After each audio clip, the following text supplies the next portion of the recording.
Bonjour, aujourd'hui on va s'intéresser au FinTech. Évidemment, on en parle énormément dans la presse, dans l'actualité, mais qu'est-ce que c'est que ces entreprises d'innovation, de nouvelles technologies dans le domaine de la finance? Comment elles sont arrivées, comment elles sont venues, comment elles se sont créées, comment elles se développent aujourd'hui, sur quels principes? En fait, la grande question qu'il faut se poser, c'est depuis 2008. Depuis 2008, la crise financière, notamment des subprimes aux États-Unis, a bouleversé considérablement le secteur bancaire et financier parce que on s'est aperçu finalement des fragilités qu'avait ce secteur traditionnel bien implanté sur ses acquis, dirons-nous, sur ses traditions, sur ses valeurs ancestrales de conserver l'argent monétaire, fiduciaire du peuple, etc., etc., etc. Mais pourquoi on en est arrivé à cette crise des subprimes? La crise des subprimes est arrivée par ce principe fondamental, ces valeurs qui sont la capitalisation. On veut capitaliser, on veut valoriser du patrimoine, on veut créer de l'argent à partir de l'argent elle-même. Donc la grande question, c'est on va faire du crédit, on va prêter de l'argent, on va prêter, parce que si on prête de l'argent, on crée de la valeur par le taux d'intérêt. Donc la crise de subprime est arrivée sur ce principe où en réalité, on a prêté de l'argent, en tout cas les banques ont prêté de l'argent à des emprunteurs qui n'avaient pas la capacité de rembourser. Et comme ils n'avaient pas la capacité de rembourser, il y a eu ce krach financier que tout le monde connaît, ou en tout cas qu'on peut lire maintenant dans les livres d'économie et d'histoire, qui a bouleversé considérablement la donne.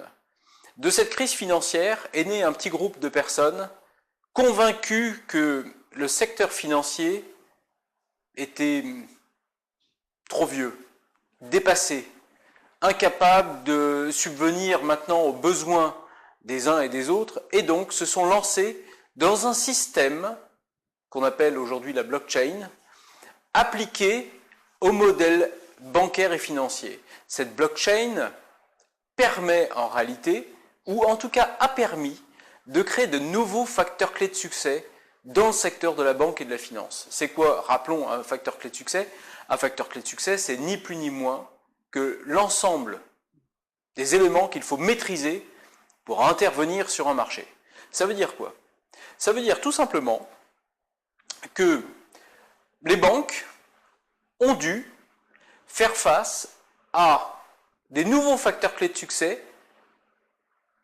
apportés par de nouveaux entrants sur des nouvelles technologies qui ont permis de créer de nouvelles solutions, de nouveaux produits, de nouveaux services, et notamment qui ont permis de créer ces entreprises qu'on appelle des fintech, qui est la contraction de finance et de technologie, et qui ont permis de créer ces nouvelles banques virtuelles, ces banques pour lesquelles il n'y a plus de guichet, pour les banques qu'on trouve sur Internet, les comptes bancaires qu'on peut ouvrir dans un bureau de tabac, qu'on peut ouvrir sur n'importe quel site Internet. Alors, je passe les noms des banques, vous les retrouverez très bien, mais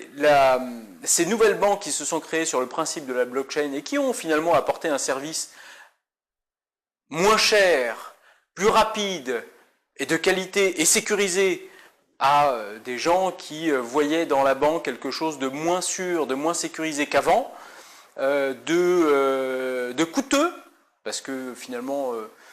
confier de l'argent à une banque aujourd'hui, le rapport qualité-prix n'est plus ce qu'il est, donc le consommateur est en train de changer, le consommateur qui aujourd'hui sont ceux qui sont nés avec Internet, qui sont nés avec des ordinateurs, avec des tablettes, des téléphones, se disent mais pourquoi je suis obligé de me déplacer dans mon agence bancaire pour faire un virement, pour obtenir un chèque, mais ça n'existe plus, ça maintenant je peux payer avec mon téléphone, il y a PayPal, il y a etc., etc. De nombreuses solutions qui permettent finalement de recevoir de l'argent et de payer sans être obligé de passer par son agence bancaire dans laquelle il faut se déplacer, qui a des horaires assez contraignantes par rapport à quelqu'un qui travaille. Donc en réalité, ces fintech ont réussi à proposer une solution facile. J'ai accès à ma banque 24 heures sur 24, 7 jours sur 7, par Internet. Je peux commander ma carte bancaire, je peux changer mes services, commander de nouveaux services, tout ça par Internet, tout ça en ligne, sans me déplacer dans une agence, sans avoir de contraintes d'horaire, et pour un service bien moins coûteux. Résultat, le secteur tout entier de la banque a été obligé de réagir par rapport à ces nouveaux facteurs clés de succès, ce qui a obligé l'ensemble des acteurs traditionnels du secteur à investir dans des fintechs, soit des fintechs déjà créés, déjà implantés, en phase de développement, dans lesquels ils ont pu investir, soit investir eux-mêmes, mais avec la contrainte que cette lourdeur bureaucratique, parce que ce sont de grandes institutions, ne permettait pas d'être aussi réactif qu'une petite entreprise créatrice d'innovation. Donc, les banques, aujourd'hui, sont obligées de jouer main dans la main avec ces petits acteurs innovants qui apportent finalement une solution pour répondre à ces nouveaux facteurs clés de succès, à ces nouveaux besoins sur le marché.